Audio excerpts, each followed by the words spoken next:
तो नमस्कार मेरे प्यारे साथियों। आज के इस वीडियो में हम चर्चा करेंगे ब्लड के बारे में। ब्लड की अगर बात करें तो उसका ये सेकेंड वीडियो है। इससे पहले का जो फर्स्ट वीडियो था उसमें हमने ब्लड के कॉम्पोजिशन, आरबीसीज, डब्ल्यूबीसीज, प्लेटलेट्स और प्लाज्मा के बारे में चर्चा की थी। आज के इस वीडियो में हम डिस्कस करेंगे ब्लड क्लोटिंग, ब्लड ग्रुप और आरएच फैक्टर जैसे पॉइंट्स को। ठीक है, इन्हीं पॉइंट्स से रिलेटेड जितने भी इंपॉर्टेंट फैक्ट्स हैं, जितने भी पॉइंट्स हैं, उनको हम आज के इस वीडियो में डिस्कस करेंगे। चलिए चीज़ों को एक एक करके समझते हैं। सबसे पहले हम बात करते हैं ब्लड ग्रुप की। ब्लड ग्रुप की अगर बात करें तो ब्लड ग्रुप के बारे में सबसे पहले बताया था कार्ल लैंडस्टीनर ने। लैंडस्टीनर ने सन 1900 में ब्लड ग्रुप के बारे में बताया था। जब ये ह्यूमन ब्लड को वहाँ पर एग्जामाइन कर रहे थे तब इन्होंने देखा कि जो सभी ह्यूमन का ब्लड होता है वो एक जैसा नहीं होता है। अब एक जैसा नहीं होता है, इसके कारण के पीछे ये गए तो इन्होंने पाया कि जो ह्यूमन ब्लड में आरबीसीज देखने को मिलती है उसमें एक विशेष प्रकार का प्रोटीन पाया जाता है। ठीक है, उस प्रोटीन को इन्होंने नाम दिया ग्लाइकोप्रोटीन। अब ये जो ग्लाइकोप्रोटीन था ये एक एंटीजन बेस्ड प्रोटीन था। ठीक है, ये एक एंटीजन बेस्ड प्रोटीन था और इसमें दो प्रकार के एंटीजन पाए जाते हैं। कौन कौन से एंटीजन है? एक है एंटीजन ए और एक है एंटीजन बी। अब इन्हीं दोनों एंटीजन की उपस्थिति के आधार पर ह्यूमन ब्लड को लैंडस्टीनर ने चार भागों में बांटा। ये चार ग्रुप्स में बांटा। कौन कौन से ग्रुप थे? एक था ए, एक था बी, एक था ए बी और एक था ओ। अब ये इन्होंने किस हिसाब से डिसाइड किया? अब जो भी एंटीजन जिस ब्लड ग्रुप में देखने को मिल रहा था इन्होंने उसी एंटीजन के आधार पर इस ब्लड ग्रुप का नाम दे दिया। जैसे बात करें ए की तो ए जो ब्लड ग्रुप है उसमें हमें ए एंटीजन देखने को मिलता है। बात करें बी की तो बी में हमें बी एंटीजन देखने को मिलता है। ए बी की अगर बात करें तो ए बी में ए एंड बी दोनों एंटीजन हमें देखने को मिलते हैं। बात करें ओ की तो ओ ब्लड ग्रुप ऐसा ब्लड ग्रुप था जिसमें कोई भी एंटीजन उपस्थित नहीं था। ठीक है, तो इस प्रकार से एंटीजन की उपस्थिति के आधार पर इन्होंने ब्लड ग्रुप को चार भागों में बांट दिया। अब यहाँ पर एक कॉन्सेप्ट देखने को मिलता है एंटीबॉडी का। एंटीबॉडी का जो कॉन्सेप्ट है ये एंटीजन से ठीक ऑपोजिट होता है। ठीक है, मतलब जिस ब्लड ग्रुप में जो एंटीजन पाया जाएगा उसके ठीक ऑपोजिट हमें एंटीबॉडी देखने को मिलेगी। जैसे बात करें यहाँ पर ब्लड ग्रुप ए की तो ब्लड ग्रुप ए में हमें ए एंटीजन देखने को मिलता है, तो यहाँ पर हमें एंटीबॉडी देखने को मिलेगी। वो एंटीबॉडी होगी बी एंटीबॉडी। ठीक है, यहाँ पर ए एंटीबॉडी नहीं होगी क्योंकि ए यहाँ पर एंटीजन उपस्थित है। बात करें बी की तो बी में बी एंटीजन होता है, तो यहाँ पर हमें एंटीबॉडी देखने को मिलेगी, वो होगी ए एंटीबॉडी। बात करें ए बी ब्लड ग्रुप की तो यहाँ पर ए एंटीजन भी है और बी एंटीजन भी है, तो यहाँ पर इन दोनों का अपोजिट होना चाहिए। मतलब ना तो ए एंटीबॉडी यहाँ पर आएगी ना ही बी एंटीबॉडी आएगी, तो यहाँ पर कोई भी एंटीबॉडी हमें देखने को नहीं मिलेगी। बात करें ओ की तो ओ ब्लड ग्रुप ऐसा ब्लड ग्रुप होता है जिसमें कोई भी एंटीजन नहीं होता है, तो यहाँ पर कोई भी एंटीबॉडी आ सकती है, तो यहाँ पर ए और बी दोनों ही एंटीबॉडी यहाँ पर उपस्थित होती है। ठीक है, तो इस प्रकार से एंटीबॉडी और एंटीजन यहाँ पर उपस्थित होते हैं। अब ये जो कार्य था ब्लड ग्रुप का, इसी कार्य के लिए लैंडस्टीनर को सन 1930 में नोबेल पुरस्कार दिया गया था। ठीक है, अब हमें एक और पॉइंट देखने को मिलता है, वो है ओ ब्लड ग्रुप से रिलेटेड। ओ जो ब्लड ग्रुप है इसको हम बोलते हैं यूनिवर्सल डोनर या सार्वभौमिक रक्तदाता। सार्वभौमिक रक्तदाता या यूनिवर्सल डोनर इसको इसलिए कहते हैं क्योंकि इसमें कोई भी एंटीजन नहीं पाया जाता है। अब कोई भी एंटीजन नहीं होने के कारण किसी भी ब्लड ग्रुप को हम ओ ब्लड ग्रुप का ब्लड दे सकते हैं। मतलब किसी भी ब्लड ग्रुप वाले व्यक्ति को, चाहे वो ए ब्लड ग्रुप हो, चाहे बी हो, चाहे ए बी हो, चाहे ओ स्वयं हो, किसी भी ब्लड ग्रुप वाले व्यक्ति को अगर ब्लड की आवश्यकता है तो ओ ब्लड ग्रुप का ब्लड ऐसा ब्लड होता है जो हम किसी भी ब्लड ग्रुप वाले व्यक्ति को दे सकते हैं। इसीलिए इसको कहा जाता है यूनिवर्सल डोनर। बात करें ए बी ब्लड ग्रुप की तो ए बी ब्लड ग्रुप जो होता है उसको हम यूनिवर्सल रिसेप्टर कहते हैं। यूनिवर्सल रिसेप्टर ये ब्लड ग्रुप इसलिए होता है क्योंकि इसमें कोई भी एंटीबॉडी नहीं पाई जाती है। अभी हमने लास्ट स्लाइड में देखा था। अब कोई भी एंटीबॉडी नहीं पाए जाने के कारण किसी भी कैटेगरी का ब्लड अगर इसको दिया जाता है तो ये उसके साथ कोई भी ऑपोजिट रिएक्शन नहीं करता है। मतलब किसी भी कैटेगरी का ब्लड अगर इसको देंगे तो वो इसको एक्सेप्ट कर लेगा और वो इसके साथ कार्य कर लेगा। इसीलिए इसको हम कहते हैं यूनिवर्सल रिसेप्टर या सर्वग्राही। मतलब सभी ब्लड ग्रुप को ये एक्सेप्ट कर लेता है। अब यहाँ पर एक और पॉइंट आता है, वो है आरएच फैक्टर का। अब आरएच फैक्टर के बारे में कार्ल लैंडस्टीनर और वीनर इन दोनों साइंटिस्ट ने एक साथ बताया था। ये क्या हुआ था, जब 1940 में एक रिसस प्रजाति के बंदर के ब्लड के बारे में ये एग्जामाइन कर रहे थे। ठीक है, रिसस प्रजाति का बंदर था, उसके ब्लड को एग्जामाइन कर रहे थे, तब इन्होंने देखा कि इसमें एक विशेष प्रकार का प्रोटीन पाया जा रहा है। अब ये जो विशेष प्रकार का प्रोटीन रिसस बंदर में देखने को मिला था उसको इन्होंने आरएच फैक्टर नाम दिया। ठीक है, तो सबसे पहले जो आरएच फैक्टर वाला विशेष प्रोटीन था वो देखा गया था रिसस नाम के बंदर में। ठीक है, रिसस प्रजाति के बंदर में। अब ये जो आरएच फैक्टर था इसको इन्होंने ह्यूमन ब्लड में भी देखा। अब ह्यूमन ब्लड में इसकी उपस्थिति के आधार पर इन्होंने ह्यूमन ब्लड को दो कैटेगरी में बांटा। कौन कौन सी कैटेगरीज थी? एक तो कैटेगरी थी जिसमें ये प्रोटीन देखने को मिल रहा था, मतलब ये उपस्थित था, और जिस ब्लड में ये उपस्थित था उसको इन्होंने RH पॉजिटिव कहा, और जिस ब्लड में ये प्रोटीन अनुपस्थित था उसको इन्होंने RH नेगेटिव कहा। ठीक है, RH पॉजिटिव और RH नेगेटिव, इस प्रकार से दो ब्लड यहाँ पर देखने को मिले। अब इससे रिलेटेड एक और पॉइंट यहाँ पर देखने को मिलता है कि जब कोई कपल माता पिता बनता है, मतलब जो पेरेंट्स बनते हैं, जब बच्चे के माता पिता बनते हैं, तब क्या होता है, अगर दोनों ही पेरेंट्स का ब्लड RH पॉजिटिव हो, ठीक है, RH पॉजिटिव हो, तो वहां पर पहली संतान में तो कोई समस्या नहीं होती है, बट जब पहली संतान के बाद दूसरी संतान होती है तो उस संतान में समस्याएं होती है। क्या समस्या होती है? पहली समस्या तो यह होगी कि या तो गर्भ में ही उसकी डेथ हो जाएगी, या फिर वो पैदा होने के बाद ही कुछ घंटों में या कुछ दिन में उसकी डेथ हो जाएगी। तो इस प्रकार की कंडीशन हमें देखने को मिलती है जब माता और पिता दोनों का ही ब्लड कौन सा हो, RH पॉजिटिव हो। चलिए, अब यहाँ पर आपको एक टेबल दिखाई दे रही होगी। ये टेबल रिलेटेड है बच्चों में संभावित ब्लड ग्रुप से, मतलब माता पिता के जो ब्लड ग्रुप होंगे उससे कौन कौन से ब्लड ग्रुप बच्चों में पॉसिबल हैं, संभावित है, और कौन कौन से ब्लड ग्रुप यहाँ पर असंभावित है।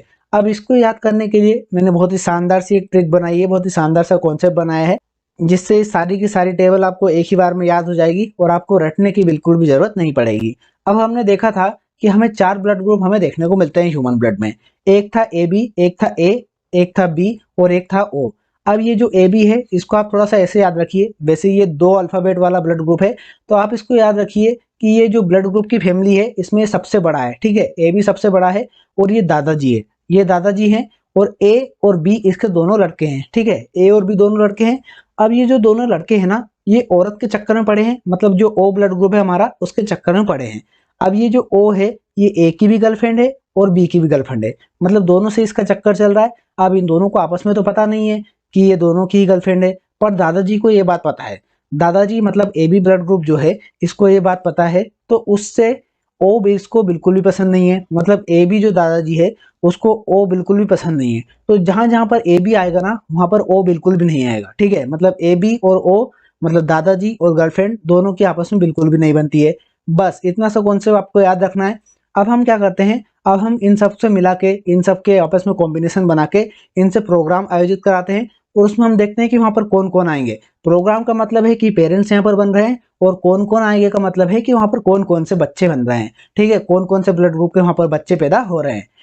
अब हम बात करें A और A की, जैसे माता और पिता दोनों का ही ब्लड ग्रुप A है, तो वहां पर क्या होगा, मतलब ये है कि A ही यहाँ पर प्रोग्राम को ऑर्गेनाइज कर रहा है। तो इसमें कौन कौन आएगा, सिर्फ A आएगा और उसकी गर्लफ्रेंड आएगी, O आएगी। अब O यहाँ पर आ रहा है तो दादाजी तो बिल्कुल नहीं आएंगे, क्योंकि दादाजी को यहाँ पर गर्लफ्रेंड बिल्कुल भी पसंद नहीं है। ठीक है, ये इसको बिल्कुल भी पसंद नहीं करते हैं। और B भी यहाँ पर नहीं आएगा, क्योंकि ये जो गर्लफ्रेंड है इसको पता है कि A और B दोनों ही उसके बॉयफ्रेंड है, तो B यहाँ पर आएगा तो इसकी पोल खुल जाएगी। तो A अगर कोई प्रोग्राम आयोजित कर रहा है तो वहां पर सिर्फ A आएगा और O आएगा, मतलब A आएगा और उसकी गर्लफ्रेंड आएगी। सेम कंडीशन B के साथ होगी, मतलब दोनों ही अगर माता पिता B ब्लड ग्रुप के हैं तो वहां पर पॉसिबल होगा B और O। ठीक है, B आएगा और उसकी गर्लफ्रेंड आएगी, और A और O दोनों मिलकर यहाँ पर प्रोग्राम बना रहे हैं। A और O दोनों माता पिता हैं, तो वहां पर A और O देखने को मिलेगा, ना ही हमें B देखने को मिलेगा, ना ही हमें A B देखने को मिलेगा। ठीक है, यहाँ पर हमने संभावित ब्लड ग्रुप लिखे हुए हैं, इससे आप असंभावित ब्लड ग्रुप निकाल सकते हैं। ठीक है, जो 4 ब्लड ग्रुप में से जो 2 बच जाएंगे वो यहाँ पर आ जाएंगे। बात करें बी और ओ की, अगर बी और ओ दोनों साथ आ रहे हैं तो सिर्फ बी और ओ ही यहाँ पर पॉसिबल होंगे। ठीक है, जो माता पिता में होंगे वही ब्लड ग्रुप यहाँ पर बच्चों में पॉसिबल होंगे। बात करें ए और बी की, देखिए ए और बी दोनों भाई भाई हैं। अब दादाजी तो चाहते हैं कि ये दोनों साथ में आए, एक साथ आए, बट ये पॉसिबल नहीं हो पाता है। बट बाई चांस ये पॉसिबल हो गया, मतलब ए और बी दोनों माता पिता हैं, तो यहाँ पर क्या होगा, देखिए ए तो आएगा ही आएगा, ए और बी भी यहाँ पर आएगा, क्योंकि दोनों ही यहाँ पर पार्टी ऑर्गेनाइज कर रहे हैं। और ए भी यहाँ पर आएंगे, क्योंकि दादाजी को ये पसंद है कि ठीक है यहाँ पर दोनों मेरे बेटे एक साथ आ रहे हैं तो मैं भी यहाँ पर आ जाऊंगा।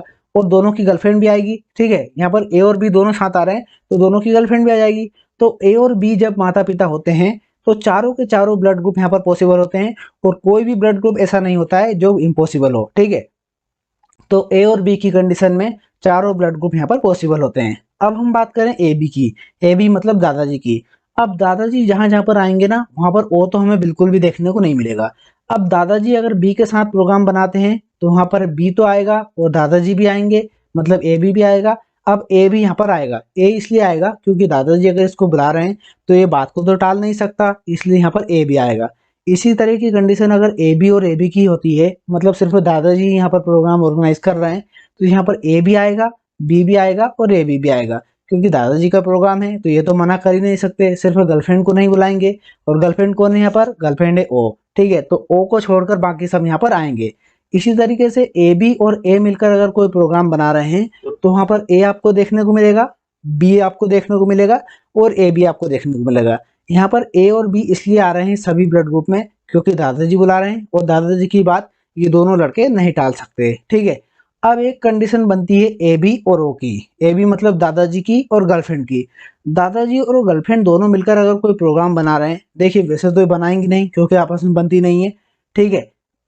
पर अगर इन्होंने प्रोग्राम बना ही लिया, मतलब माता पिता दोनों ए बी और ओ कैटेगरी के हैं, तो यहाँ पर क्या होगा? ए भी आएगा और बी भी आएगा क्योंकि दादाजी यहाँ पर बुला रहे हैं तो ए और बी तो आएगा। और क्योंकि यहाँ पर गर्लफ्रेंड को और दादाजी को जबरदस्ती यहाँ पर साथ में आना पड़ा था, तो ना तो यहाँ पर दादाजी आएंगे ना ही यहाँ पर गर्लफ्रेंड आएगी। मतलब जो माता पिता में होगा वो बिल्कुल भी यहाँ पर पॉसिबल नहीं होगा। बहुत ही स्पेशल कंडीशन है। जो माता पिता में ब्लड ग्रुप है ए बी और ओ, वो दोनों यहाँ पर पॉसिबल नहीं होंगे। और जो दोनों बच्चे ब्लड ग्रुप है ए और बी, ये दोनों यहाँ पर पॉसिबल होंगे, ठीक है। तो उम्मीद करते हैं इस तरीके से टेबल आपको थोड़ी सी माइंड में बैठी होगी। एक दो बार थोड़ा सा इसको रिवाइज कर लीजिए, एक दो बार वीडियो को थोड़ा सा रिवाइज करके देख लीजिए, उससे आपको ये टेबल बहुत ही शानदार तरीके से माइंड में बैठ जाएगी।